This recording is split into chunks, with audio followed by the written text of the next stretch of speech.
Good evening and welcome. I am Terry Kay of the Jewish Grandparents Network. Thank you so much for joining us tonight for the Art of the Passover Seder. I would like to share with you that this webinar is sponsored in loving memory of Karen Markoff Robinson. We so appreciate that you made the time to join us. A big thank you first to Sarah Reed, our JGN colleague, who is helping facilitate. Sarah will share with us in chat how to turn on captions for those who wish to use that feature. We are recording tonight's session. Our plan for tonight is that after Ezra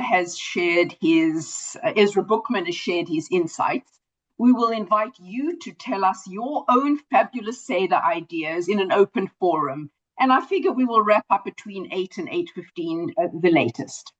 And now I am thrilled, we are thrilled, JGN is, to welcome our presenter Ezra Bookman, a nationally recognized ritual designer, artist, and facilitator exploring the transformational power of ritual.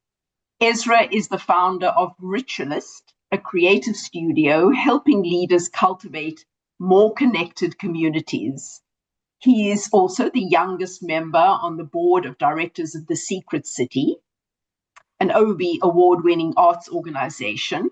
And Ezra is the former artistic director for Lab Shul, an experimental, artist-driven, God-optional Jewish community in New York City. Ezra, over to you with all our thanks. Thank you, Terry. What a joy to be with all of you today. I am a ritual designer, so I think it only makes sense to start with a little ritual. It'll be the quickest ritual in history, the world's quickest ritual, because I know that we have precious time. So just the duration of 3 breaths. I'll invite you wherever you are, multitasking, however you are, just to close your eyes for 3 breaths. You can find your feet on the floor. We'll give ourselves the gift of not having to look at a screen for just 3 breaths. And imagine yourself in a few weeks at your Passover Seder. And look around the table at everyone around you. And see their faces looking back at you with big smiles. And take a deep breath in. And on the exhale, just imagine sending love to each of those people.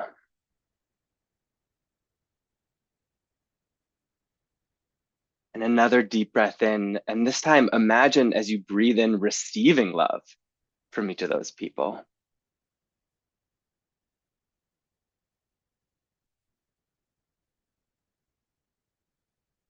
And last breath on your own time, a big deep breath, receiving love, breathing in love, and then sending love right back to them.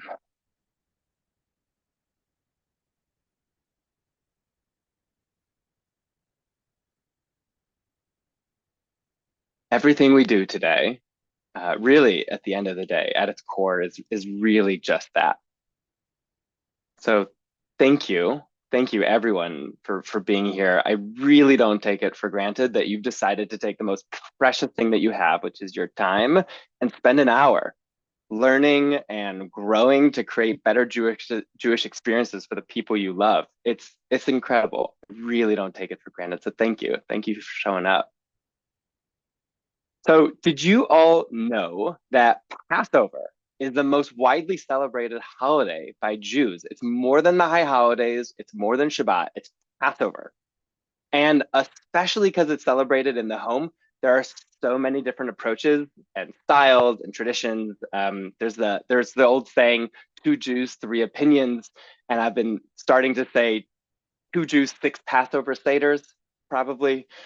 So just to get sort of like a pulse check on who's in the room today, we've got over 150 people from around the country, maybe the world. So I kind of want to know, what are the Seders that are happening? I got like 3 rapid fire poll question. So I'm gonna launch the poll, answer, and we'll take a look at who's in the room. So here's the first question. Oh, nope.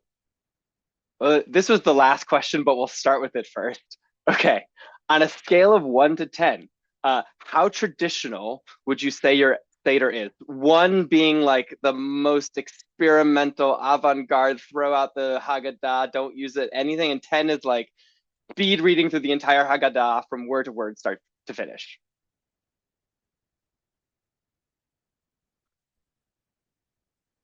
Okay.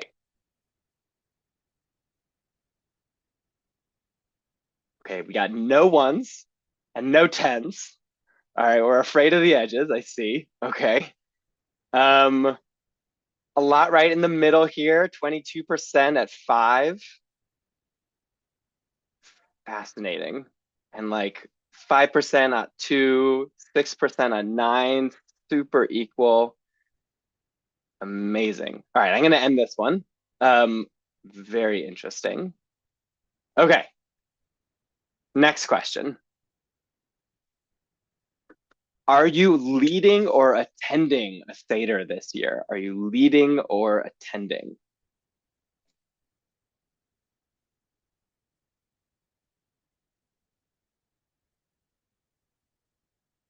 Okay, not surprisingly, a lot of leading.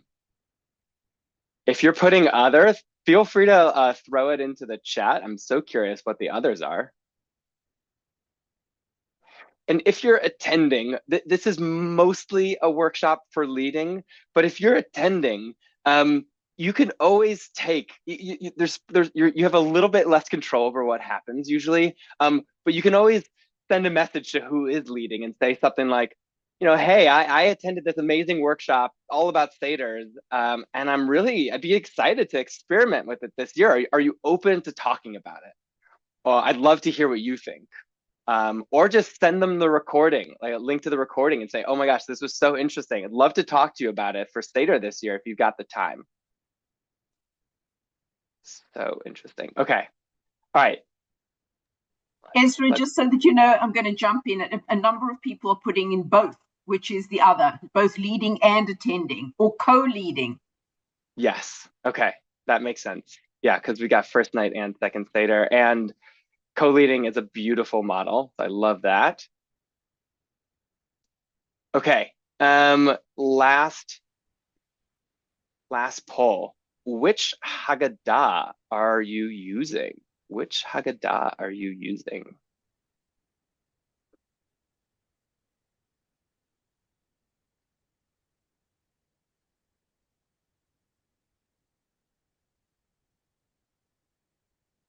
Wow. Okay. So we've got a lot of kid-centric Haggadahs, 25%. A lot of DIYs, my own Haggadah, love seeing that, 20%. A lot of others, if you're others, please put them in the chat. This is an amazing resource. If you're on the hunt for a new Haggadah, the chat can fill up with some ideas. And if you DIY your own Haggadah, I'm curious, what sort of resources are you using? How are you creating that? How long have you been using that?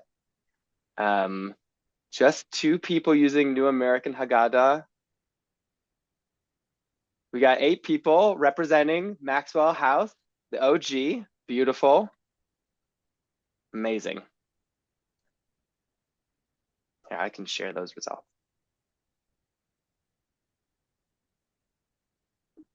So I love how even in this room of Jewish grandparents, which we would imagine is perhaps a self-selecting, homogeneous audience, there's actually so much diversity.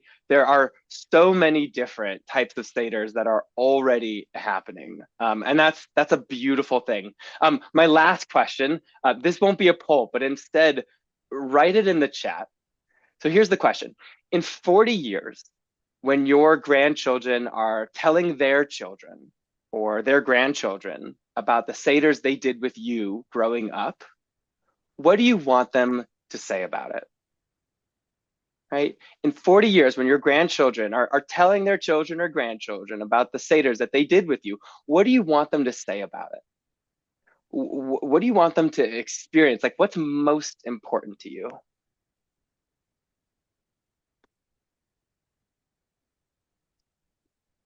It was so much fun. It was fun. It was memorable. Lots of fun. Singing. You wanted to remember that it was fun and meaningful, joyous, meaningful. Remember their cousins. Yeah. Passover can be a beautiful opportunity to bring the family together. Family, that we told the story of Passover, and not just that we told it, but we had a great time doing it. Wendy says that they loved coming to Bubby's. Yeah, yeah, they loved coming to Bubby's. Oh, our Seder made a traditional Jewish thing relevant to our lives. Beautiful. It was special. It was meaningful. It was joyful. This is great. Keep going, please. I'm going to keep talking, but please keep filling this chat. I will read this all. I always do at the end of the workshop. What I didn't see anyone write, I will say, is I wish that they say that I taught them the order of the 10 plagues really well, or that they remember the difference between Rabbi Eliezer and Rabbi Elazar, right? That's in 40 years not what's most important to you. So this is really important, and I want you to hopefully to really internalize this. What your grandchildren, the little ones and teenagers, will remember more than anything else is how it felt to be at Seder. They will remember the feeling of being at your table far more than any game you play with them or sock puppet you use. They will remember the feeling. Which is why, for me, when I think about that question for myself, when I think about how I want my Seders to be remembered, what's most important for my children is that hopefully one day, maybe grandchildren, that they will remember loving the Seder. They will remember loving it. That's my goal. That's my North Star that guides all of my decisions when I'm planning Seder. And I know that that seems obvious, right? But when you actually make that explicit, it's a powerful heuristic for making choices. And just as an example, I'm going to call out Perry a little bit. She said that I could, but in our email exchanges back and forth when we were talking about this workshop, she said something about, like people are looking for, the words that she uses, like a Seder that the grandkids can handle and the grownups can tolerate. And I found that so interesting, right? That there's subtle ways in which we've set our goal for our Seders, not as loving it, but as tolerating it. So my first invitation for you is just notice, what is my goal here? In 40 years, what's most important? So a little trivia fun fact about me is that my dad is a rabbi and my mom is a Jewish educator. So no surprise, I ended up as a professional ritual designer. Passover was a really big deal growing up because it was the one holiday that we got to celebrate at home instead of synagogue, and we'd go all out. We hosted over 20 people. My mom would cook for a whole week, and they would go until like 2, 3 in the morning, sometimes even later. And I had this very visceral sense memory from those Seders. And what I remember is as the night would go on, my brothers and I would go and get our pillows and crawl under the table and fall asleep under the table. And I love that memory because I think it says so much about the Seder that we were having. We didn't want to leave or go play on an iPad or watch TV, right? We wanted to be in the room with everybody. Even though we were too young to really understand the Seder itself, we understood sort of intuitively, we felt that what was happening was really special. And we wanted to be a part of it, even when we were too tired and just needed to fall asleep. Anyone else? Anyone else did that? Or anyone else's grandparents do that? You can type me in the chat if that's a yes. Yes, Eileen. Yeah, okay. I think it's not a surprise that Passover is my favorite holiday today, still today. I love Passover. I really genuinely look forward to Seder every year. And that's what I want for all of your grandchildren. But I know that my experience is really different than a lot of people out there, right? There are so many people who think of Seder as stale or boring or rote or unengaging. Um, any other words you'd throw onto that list? Any other words? You can type them into the chat.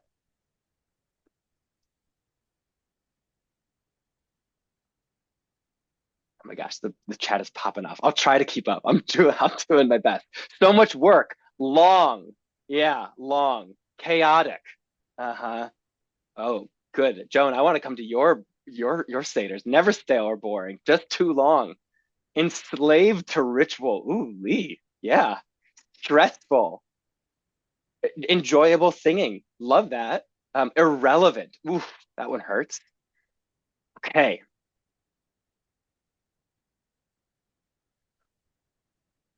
So, how do we create Seders that are meaningful and memorable and impactful, right? Seders that our grandchildren will one day remember as loving, absolutely loving.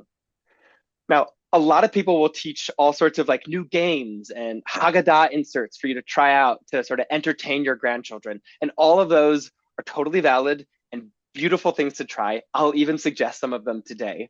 But I'm actually going to tell you something kind of radical and a little counterintuitive. And this comes from decades of ritual experience and design. The number one most impactful thing you can do to engage your grandchildren and spark their love for Jewish life is to engage your children and yourself. The number one most impactful thing you can do to engage your grandchildren is to engage your children and yourself. Right?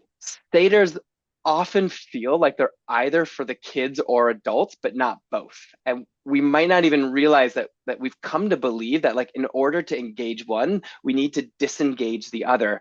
So often we make this mistake of orienting everything towards the kids, right? Or everything towards the adults.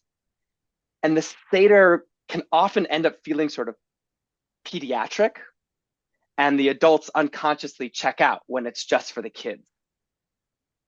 So this is my principle, what I call don't burn the adults to keep the children warm. Don't burn the adults to keep the children warm. But that's a little morbid. So for you all, I rewrote it as don't serve everyone chicken fingers. Okay.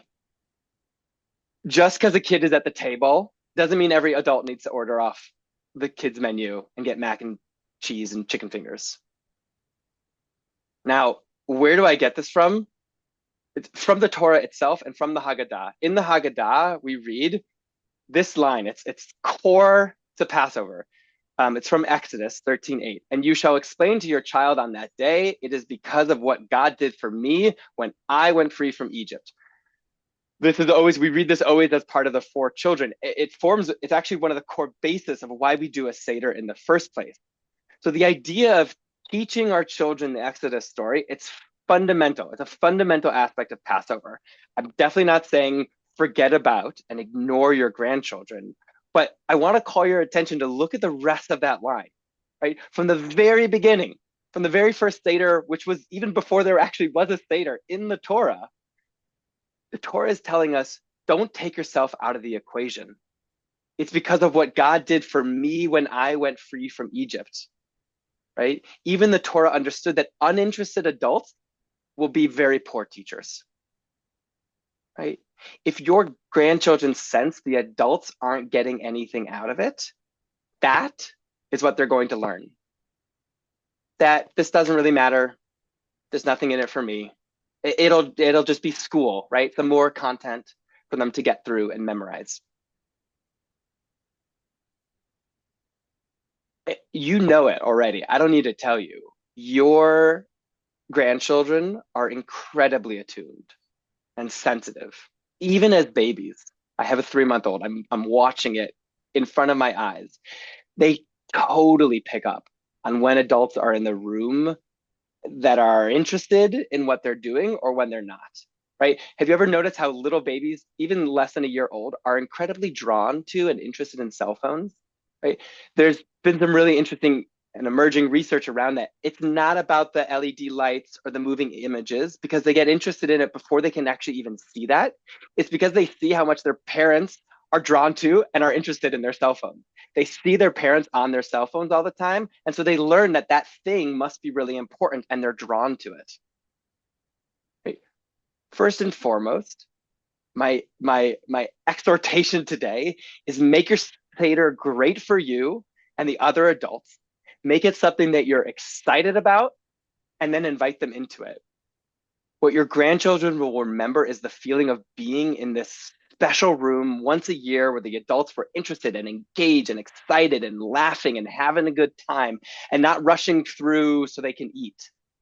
Okay, so how do you do that? I've got 4 steps for crafting a Seder like this. It's meaningful and memorable and impactful for everyone at the table, children and adults.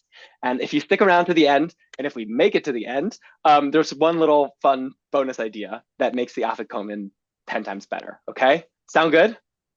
Okay, one little disclaimer. I'm not here to tell you the way that you're doing Passover is wrong or bad. I'm only going to share from my own personal and professional experience the tips that I've seen work firsthand. And I really, please hear me when I say that I trust each and every one of you as the expert of your Seder and your family.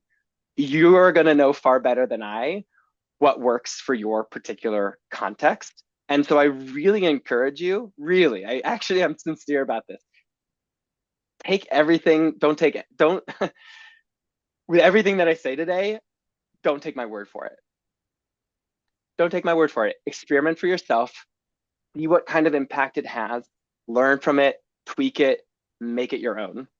I trust you that you're going to pull from this what's relevant to you and disregard the rest. And of course, throughout our time together, please feel free to write your questions in the chat. I've asked Terry to help me out, to keep an eye on the chat and just interrupt me with your questions throughout. Okay, sound good? Ready to dive in? All right, I see, yep, yeah. Okay. So step one, let me share my screen again.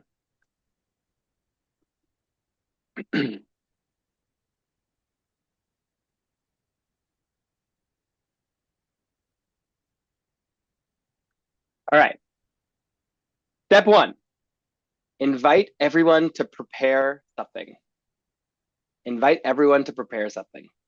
So weeks before Passover starts, you ask all of your guests, including your grandchildren, to prepare something for the Seder. You can think of this almost as the potluck Seder approach. Treat every person at your Seder, including your grandchildren, as co-creators, not just spectators, not just responsive readers, and give them time before Seder starts to digest this Passover Seder and make it their own through their own creativity and their personal agency. Now, how do you do this? There's sort of 2 main ways, but I'm sure that you'll come up with lots of other creative ways to do this. One is to divvy up the Haggadah yourself, or ask people to volunteer for what they're called to. So what does that sound like? This is actually from an email that my brother sent out when he was hosting his Seder. We're approaching Seder a little differently this year. Rather than just reading through the Haggadah as we usually do, we'd love for everyone to share for 2 to 5 minutes on an aspect of the Seder. The prompt is, why is this element included in the Seder? And how am I relating to it this year? Approach it from any angle you like: historical, religious, humanist, cultural, spiritual, psychological, universal, or whatever feels right to you. This is a chance to learn not just about the holiday, but also about each other. This is my brother's language for it. And what he chose to do was actually, people got to volunteer and say, oh, this is the part of the Seder that I'm interested in. And he, as the leader, sort of moved it around and made sure that there was no overlapping, and everyone got to talk about the piece that they wanted to talk about. You could also assign people pieces. Hey, Terry, this year I want you on the 4 kids. I you know, this is your opportunity. The other approach is to choose a theme. And there are so many themes you can pull from the Seder. There are so many themes you can pull from the Seder. It's not just freedom. There's spring, there's the Song of Songs and love. They're on and on and on and on. So here's actually here's an actual email that my parents sent out for their Seder one year. I'll just highlight the theme that they chose that year was commitment, because that was the year that my older brother got engaged. And so they pulled out this theme of commitment from Seder. They talked about a few different ways in which commitment shows up. And they said, we ask each person, family to prepare a story, poem, short play, film, game, costume, or even just a simple teaching on the meaning and message of commitment as it plays out in the Haggadah or in your lives. We are here to brainstorm with you if you need help. Or here's another one. This is from a year where they got a Haggadah that was written exclusively by women. And so they said, to extend that idea, we would like you to bring and share the story of someone who was at the original Exodus, for whose voice or experience was never made it into the text of the Haggadah. Be creative.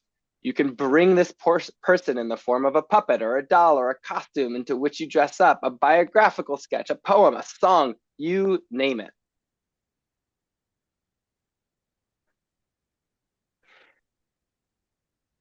The beautiful thing about this approach of the potluck Seder is that it takes some pressure off of the Haggadah to be so inspiring.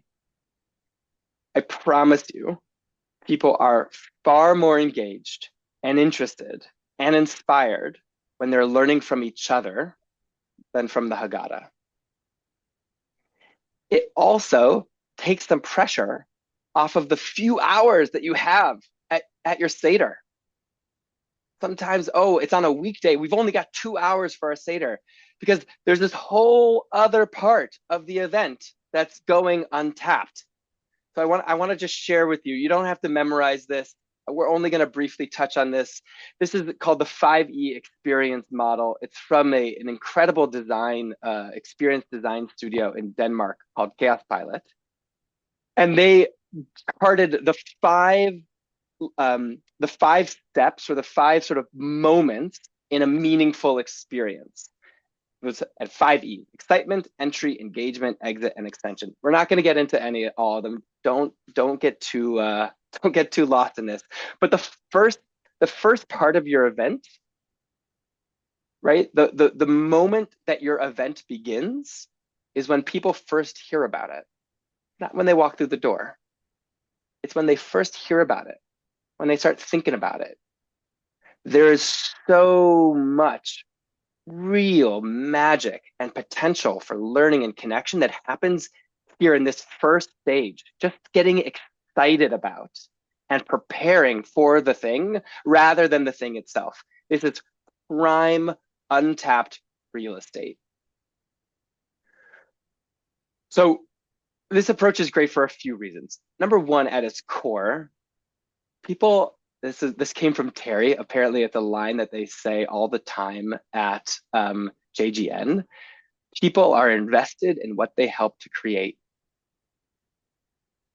People are invested in what they help to create, right? Rather than just consuming your Seder product, they are co-creators in it. And because of that, they are more invested, more interested. Number two, this works for every age, kindergarten through college, because your grandchild will have age-appropriate content that is inherently engaging to them because they were involved in creating it. They're going to create content and parts of this Haggadah and contributions that's engaging to them. You don't have to guess. And especially when they're really young, this often means that they're collaborating and creating with their parents, your children, or the people who know them and their interests the best. So you don't have to guess.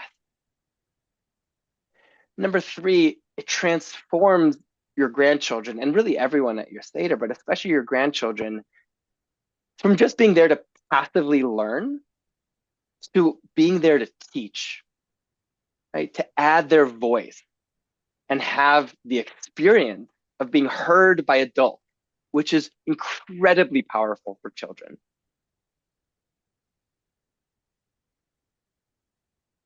Number four, and I'll keep the list short, but I could go on and on and on about this approach. Number four, it creates a Seder that's alive, right? Every year, it's going to be shaped by who's there, who's actually in the room this year. What is that unique collection of DNA that's in the room this year that's different from the last year? And the unfolding, ever unfolding interests and strengths that emerge in your grandchildren. When they're 8, they bring a Passover tap dance. When they're 12 and they started learning piano, they bring this Passover song. And when they're 20 and in college, they're bringing a reference to some esoteric book that they're learning from in college. It's constantly being adapted by the strength in the room, not what's lacking in the room. And finally, this is a little bonus. This is great for long distance grandparents. I'm sure there's many of you in the room today because you can collaborate with your grandchildren on creating something together over Zoom in the weeks or months leading up to Passover. Even if you're not going to be together for Seder itself, you can still have a deep and rich and meaningful and fun Seder experience with them on Zoom over time, rather than like stumbling through a hybrid Passover Seder with Zoom and people in person. That can be clunky. You can actually spend quality time with them, creating something together that you each bring to your Seder. So just a few quick examples from the past here.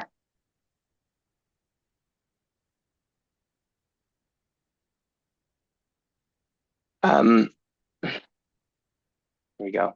So one year, the theme, these are actual documents, by the way. I got my mom to unearth from her binder about this full that she's been saving and documenting stuff from Passover for the last 35 years.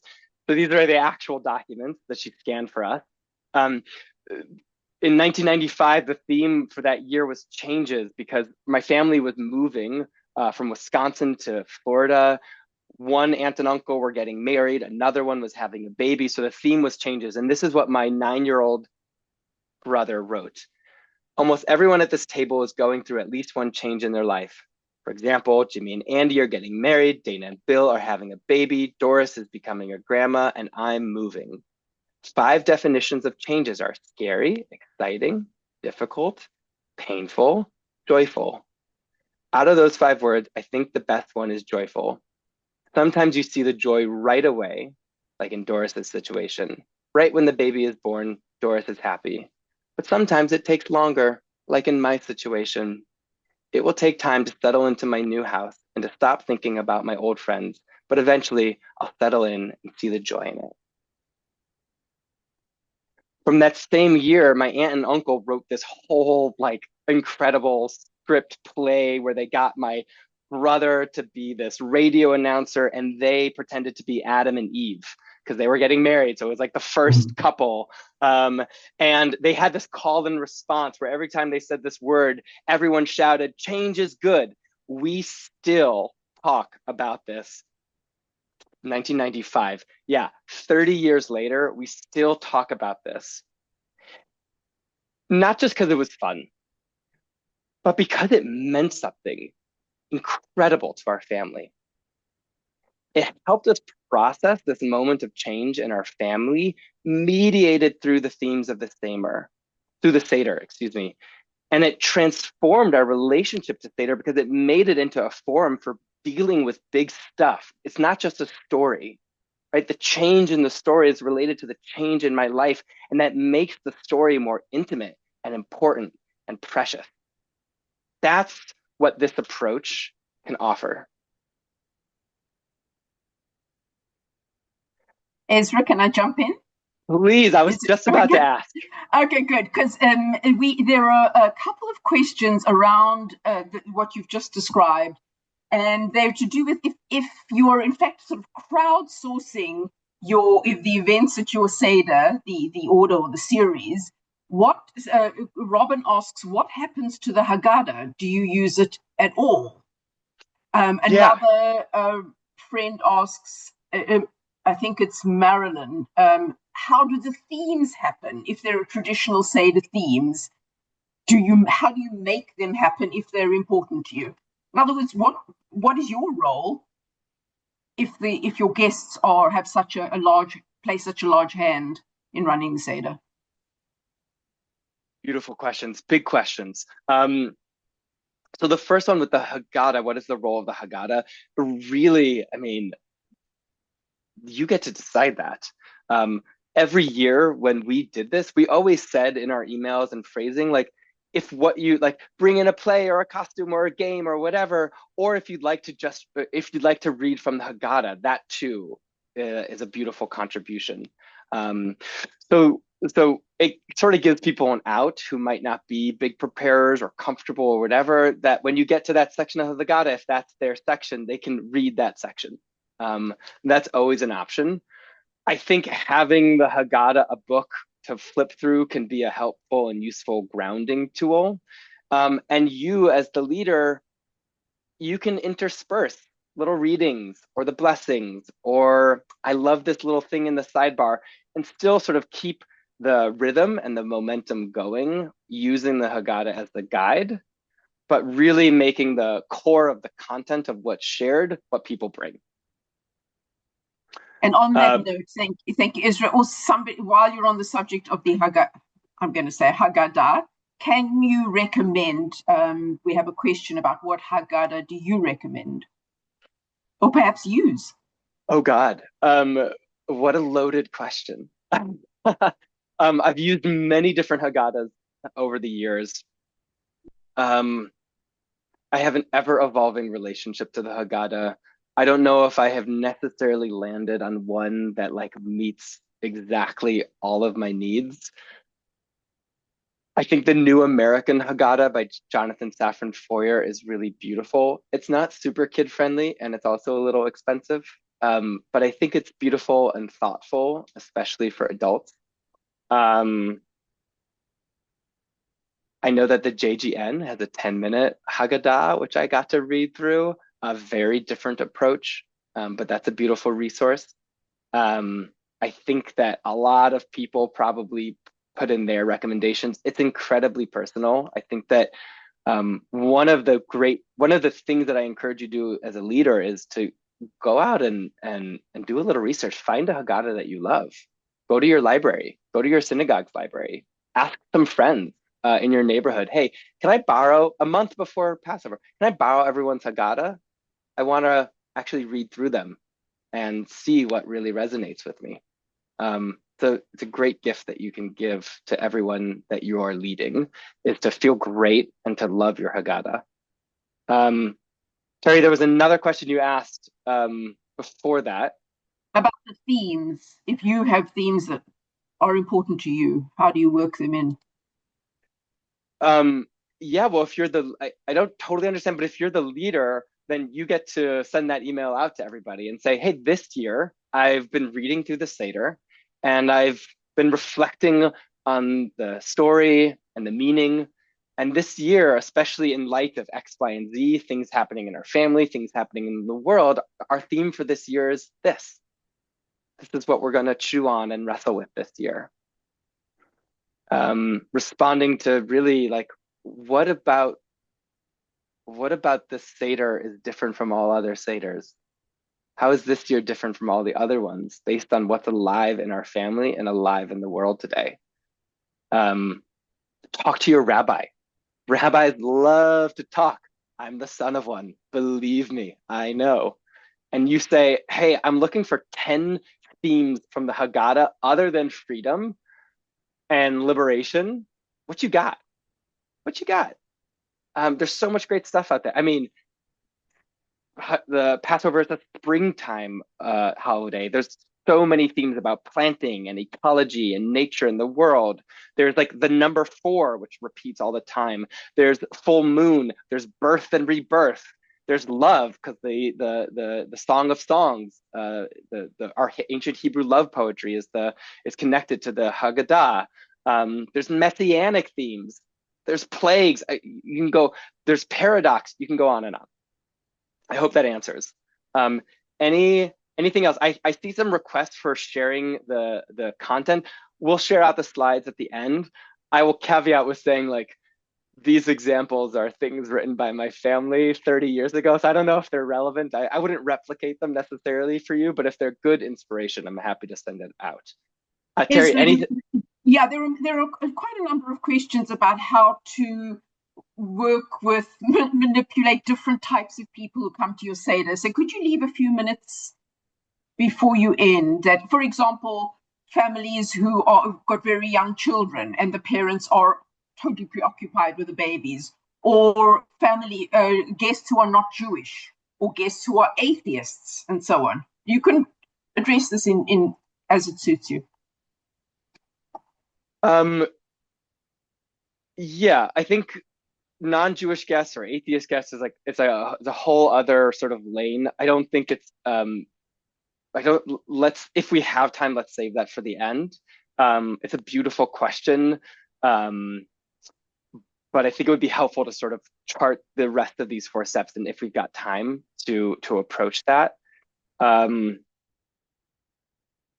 Yeah. And in terms of, I'm not sure about the term manipulate guests. I'm not sure that should be our goal here. But how to work with different guests and different interests. What I would say, again, standing on one foot here without a lot of time, part of the beauty of this kind of approach is that you get to meet people where they're at. So like we had some crafty aunts and uncles who like every year they went full out. There was one year that they designed and built a board game from scratch inspired by Candyland, but it was like Passover land. And it had a little spinner thingy and little toys because like that was them. And we had some family friends who like brought in a little sheet with a little reflection that they shared. And we had some other people who just read from the Haggadah.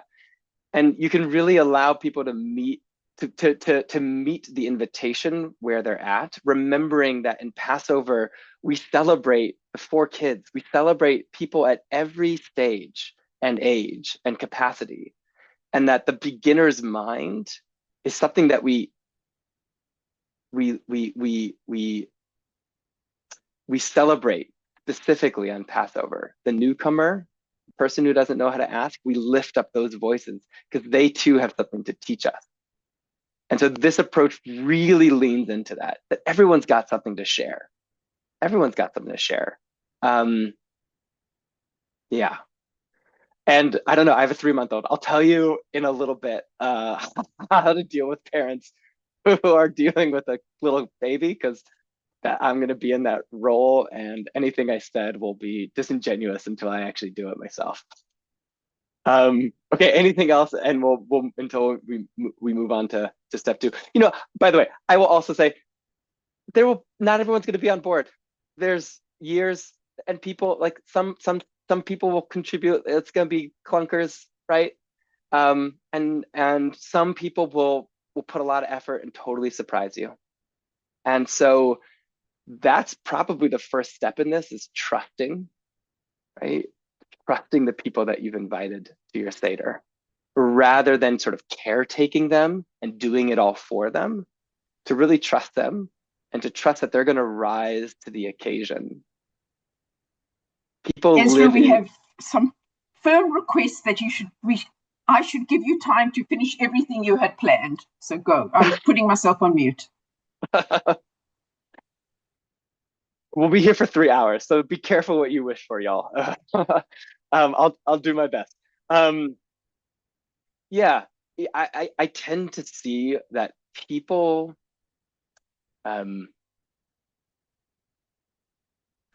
live into the visions and beliefs that you have of them. When you trust them, they rise to the occasion. When you project, even if you don't say it, don't do anything, I don't really trust you, I'll take care of everything, then they usually live into that role of like, there's nothing here for me. I'll just receive. Okay. That was step one, everybody. We got 15 minutes for steps 2 through 4. Okay. Um, here is step 2. Step 2 is activate the entry. Activate the entry. Okay, so what do I mean by that? Looking again at this experience model, we just talked about excitement all the time before the Seder ever even starts, when they're just thinking about it and preparing for it. Next is entry. Before the main activity, before you sit down for Seder, there's a whole big chunk of time that is ripe. It is a beautiful time when people's attention and energy is high, especially young grandchildren, and it's ripe for activity. And we forget to use it. We just leave it on the cutting room floor, and we forget to activate the entry, that time before we ever sit down at the table. So 2 great examples of that: DIY matzah making. Before Seder, to everybody gathers in the kitchen and make matzah together. I will give you here. This is a link with a recipe and a how-to from my colleague from Lab Shul, Shira Klein.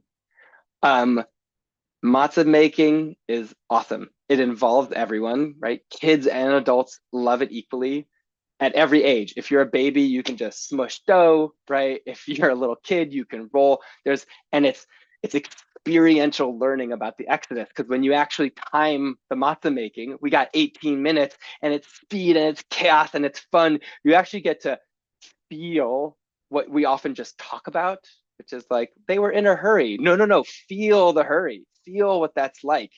And as a bonus, it tastes so much better than store-bought matzah. It really does. My little pro tip: it's not kosher, but if you add a little olive oil to the recipe, it tastes even better. But it's a lot of fun. Highly recommend matzah making. It can be a little tough when time is limited. Like, I know this year Seder's on a weeknight. People don't take time off. They're coming after work. Is it really worth it? I'm here to tell you that this time, especially for little kids, when their attention is high, Why are we doing it? is time well spent. Another example, this is from a few years ago, Kids Hour. This is one of the best examples. This is better for kids sort of under 10-ish, but also I would be so curious if you do this and adapt this for your grandchildren and what that looks like. So for an hour before we sat down at the table, we all gathered in the living room, and my mother, her grandma name is Kiki, shout out Kiki. Kiki, together with my sister-in-law, they created an hour, Kids Hour, of completely kid-oriented games for my niece and nephew that explored and taught the Passover story. It doesn't really matter what we did. You'll come up with your own. I think we like played Pictionary with the kids were drawing scenes from Seder, from the Passover story, and all the adults got to guess. And then we did this like fun like tableau thing where we like called out a scene from the Passover story, and then we all had to work together with the kids. They were like the designers and directors, and so they said, Kiki, you do this, and Saba, you be Pharaoh, and we all sort of made this like tableau picture. Again, it doesn't exactly matter what we did. The idea that is, and by the way, there's a million games online. What's important is the grandchildren were 100% in it because it was focused on them. They got to learn and absorb the content tailored to their interest.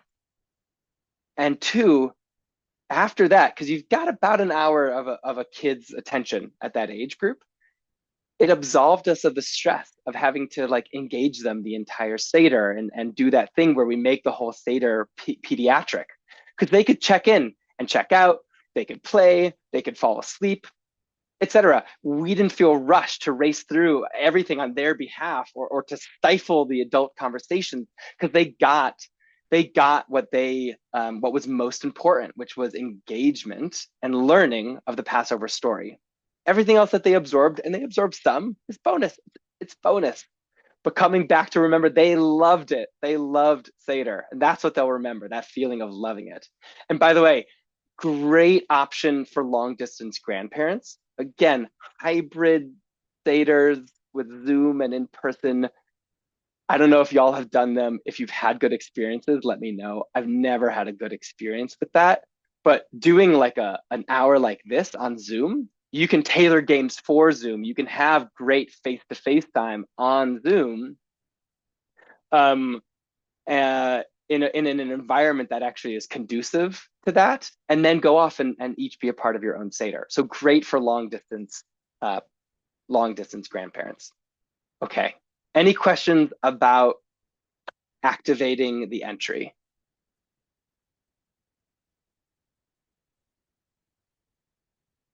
Okay, beautiful. Let's keep going then. So step 3, spread out the spread. Spread out the spread. This is the single thing you can do to have the biggest impact with the least amount of effort or change. Okay? The biggest impact with the least amount of effort or change to what you're already doing. Okay? If there's really one thing that you take out of this workshop, I honestly encourage you to try this. Instead of waiting to serve the meal all at once, break it up into several courses, spread out over the course of the evening. I'm sure some of you already do this and you're like, no duh. But for some people, this is totally radical. By the way, it's actually not very radical or subversive. It's not a break from tradition. It's actually closer to what the original Seders were like. I won't do a whole history lesson here, but it's already right there, actually, in the Seder structure itself. Right at the beginning, what do? Karpas. Karpas was basically our ancient ancestral salad course. So if you want to try this out, I recommend try just going big on karpas, not just like crudité and some dips, but go all in. Salads, appetizers, multiple bowls, fill the table, right?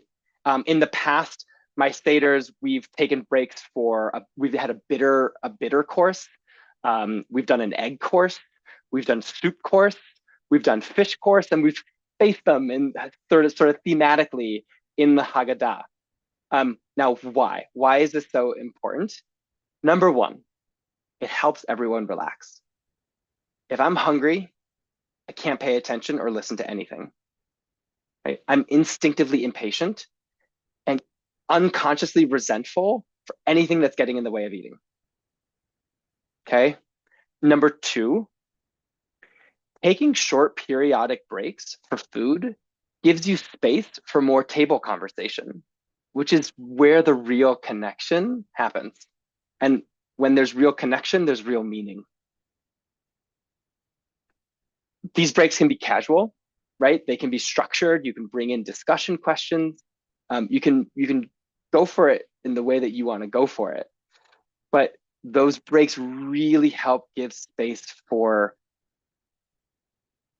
relaxing and connecting with your neighbors at the table. Now, by the way, yes, when do you do Kiddush and Motzi? That's a great question. It's interesting. This idea actually came to my parents through a very frum rabbi in Israel, who was also a bit of a health nut. And he was really concerned about how eating this very big, large meal and heavy meal late at night is unhealthy. So there are very beautiful frum ways that you can go about this. As long as you don't eat matzah, you can eat basically anything, right? As long as you can still wait to say the motzi, which is a prayer for bread, and eat matzah when that time comes in the Seder. And when you do the karpas, you can make a blessing for Borei Pri Ha'adamah, anything that comes from the earth, right? And you are in kosher alignment. By the way, even if your Seder is short, right? Maybe you're using the awesome JGN 10-minute Seder, you still might be approaching it with the same mindset of first we need to get through all the Jewish ritual stuff, and then that's all over, and we can get to just eat, right? It's like obligation and then reward. And instead, when you course out the meal, it's about actually integrating and interweaving these two things together because they're actually symbiotic and they make for a much deeper experience of the ritual elements, not as something to get through, but something that you can immerse yourself in. And just changing out the pace in which you put out the food helps that make that happen. Okay, last one, 4 minutes. All right, the last one. Step 4, read less, talk more. Read less, talk more. There's only 2 mitzvot, 2 commandments that you need that are necessary for your Seder to be complete. The 2 ones, I don't know if you know them. Eat matzah, tell the story. There is no mitzvah that says, thou shalt go around in a circle, taking turns, reading the entire Haggadah from front to back. It does not exist. The Haggadah originally was actually meant to be studied as a scholarly text, not going around in a circle and reading it. It's sort of like going around and reading the NFL rule book, but not actually ever playing football. So use the Haggadah as a resource, not a script. As a little aside, the ritual that we do of going around in a circle reading, it's a poor ritual, and there's some brain science around this. Our brains are intuitively pattern matching organs. It's looking for a pattern, and as soon as it recognizes the pattern, it says, I don't have to pay attention to this because there might be a tiger that I do need to pay attention to. So it's looking for patterns. So as soon as the brain recognizes this pattern of we're going around a circle and then it's going to be that person and that person and that person, we're going to take turns reading it instinctively, and without us even realizing it, it turns off and stops paying attention. Okay? One of the best ways to do this is step 1, by inviting participation and making that what people bring the content of the core content, at the very least, of your Seder. It takes a lot of pressure off of having to read everything. Another great one, if you're like, that will never work for my family, they'll never bring anything in, I can never do that. A simpler way to approach this of reading less and talking more is what I say, it's asking naughty questions. Not naughty, but naughty, like a naughty questions. Questions that can't be answered in one sentence. I think a lot of people already intuitively get this. They've been bringing in good conversation and discussion questions into their Seder. So if you're already doing that, it's beautiful. Here's from Lab Shul. This is something that we prepared. This was basically a resource of, if you boil down Seder into just 4 questions, and this was the tagline, read less, say more, right? So there's 4 good questions in there, but I'll offer 4 tips for asking a good question, okay? Number 1, go first and model, especially at the beginning of Seder, go first and model the depth and vulnerability to permission it for others, right? If you answer first and you share with depth and vulnerability, it communicates to everyone at the table without you having to say it or say, be vulnerable. It says to everyone at the table, that's okay there. That's okay here. That's safe. Number 2, get comfortable with silence. Ask the question and let it sit. Sometimes people need to think. And a lot of times we get scared of silence and we jump to fill the silence. Okay, never mind. Or, let it sit. Let it simmer. Number 3 is experiment with how you ask the question. One great thing that I've seen is putting a question under each plate. So it's sort of like random, almost like question tarot, and tell people like, at some point in the Seder, I'll tell you, or you can choose to pull your question out and share your answer with us. And sometimes really interesting. People want to respond to that question too, and a really beautiful conversation can unfold.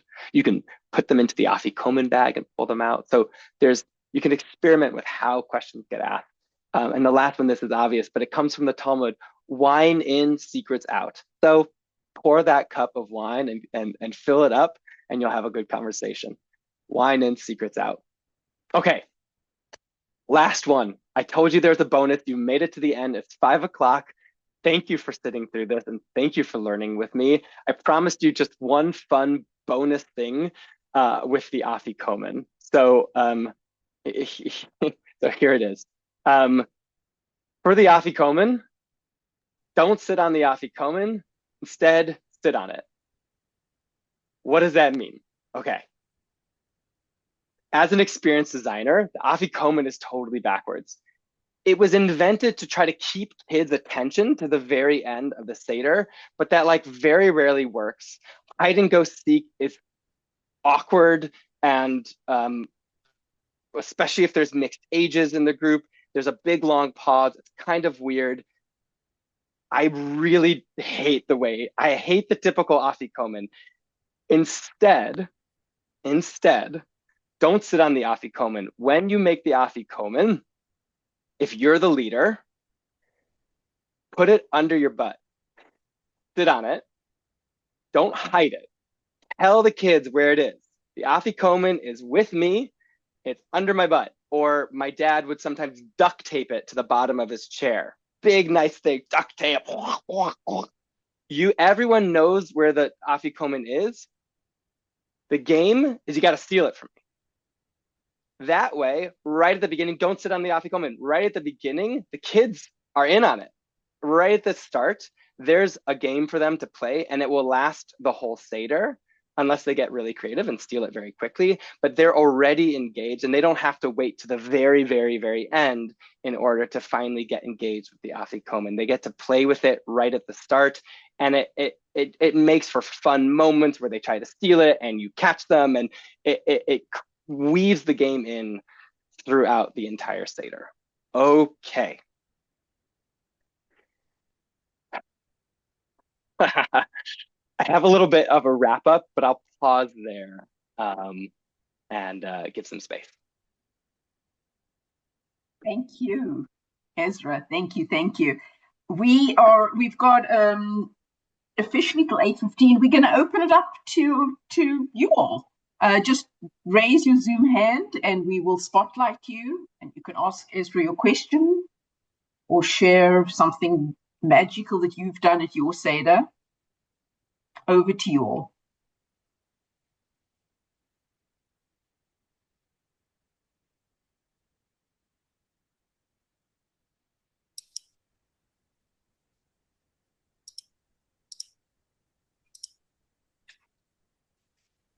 Sandy, please jump in.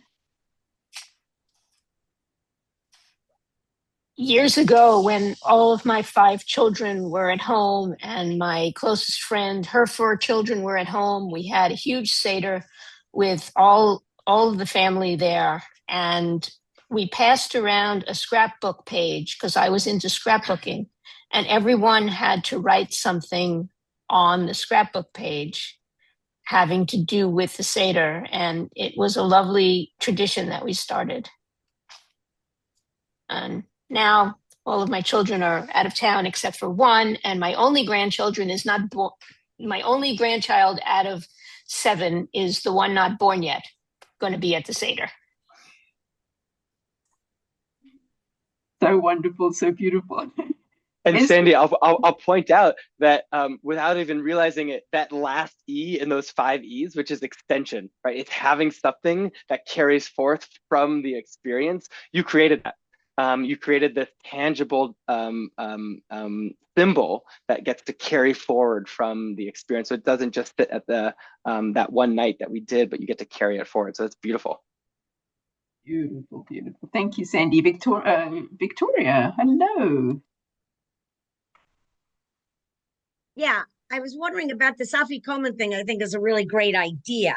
Have you ever thought of, there's 2 parts to this. Have you ever considered, or do you have any ideas about doing it in the flip and having the adults have to find it, as opposed, having the kids hide it, is one thing. And then any other ideas from, to get the kids, if you tell them where it is, they're going to jump all over you, and and take it the way you said it. You want it to last, don't you?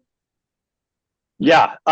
First of all, love the idea, flipping it, creative and beautiful, and I'm sure that could lead to, especially depending on the age group, because I've played hide and go seek with my 6-year-old nephew, and I find him really easily. So depending on the age, and also sometimes it's awkward. You might not want your guest going through your home, but I mean the key. I mean the at least with the way that it showed up in our family is like my dad sat on it. So like as long as he was sitting there, you couldn't get it. You couldn't just push him, right? So and when he got up to go to the bathroom, he picked it up and took it with him. And so you were really watching and waiting for that moment where either he lapsed or he intentionally lapsed. At the time as a kid, you're like, I figured it out, or I'm sitting underneath this chair the whole time waiting for it. But maybe he was in on it and helping us out. But yeah, you can keep it with you. You can put it in your pocket right here, Okay. and then just later on in the Seder, put it down on the table accidentally. Yeah. Thank you so much. Paul. So for the Afikoman, I came up with the idea.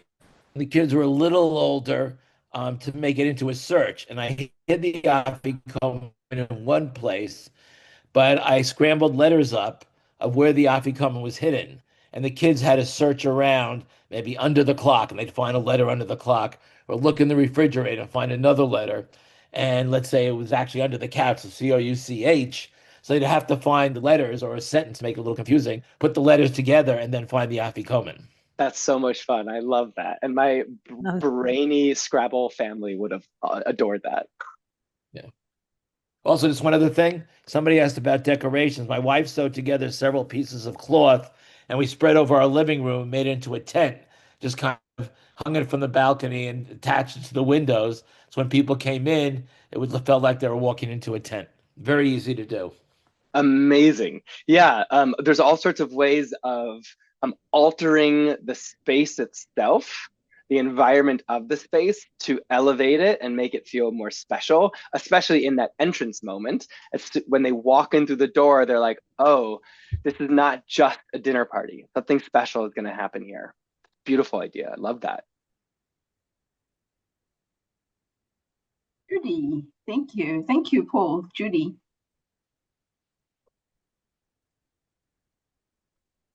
Your camera's on. Hi. Oops, sorry. I was curious. My son and daughter-in-law are new parents. Like they have a 5-month-old and a 2-year-old, and they're very concerned about how the children are going to do with a Seder. And so my son says, we can only do like a 20-minute Seder, and that's it. How could you create something meaningful in 20 minutes? I dress up as Pharaoh. How can you create something meaningful in 20 minutes? What I would first do is I would engage your child in a conversation about what they mean. What does it mean when they say that they're worried about their kids sitting through? Say like, I'd like to double click on that, and get to know and better understand what you mean. Because if they mean like very physically, like the kid needs to fall asleep at 7 o'clock, and I'm worried that like there's no place for them to sleep, then well, that's an easy problem to solve. I made the room upstairs quiet, and we threw the white noise machine, blah blah. Maybe it's just a tactical thing. If it's my kids are get really hungry by 5, and I can't wait until 9 o'clock to eat dinner, great. We're coursing out the meal. They'll have food at 5:05. And we'll bring out everything that they want. So getting to know what they mean, I think, before just jumping to problem solving of how do I make a 20-minute Seder meaningful. I think what a lot of people mean by that personally, what I hear behind that is I've been to a lot of long, boring Seders, and I don't want to do that anymore. So if I'm going to be in a boring Seder, at least make it 20 minutes. That's often what people actually mean. And that's why my approach, at least what I'm suggesting is possible, is a whole different way around that, which is actually we can make a really meaningful, transformative, deep, connecting Seder, unlike the ones that you've been to in the past, that you'll be asking, can we stay a little bit longer? And what are we doing for next year? And that's possible.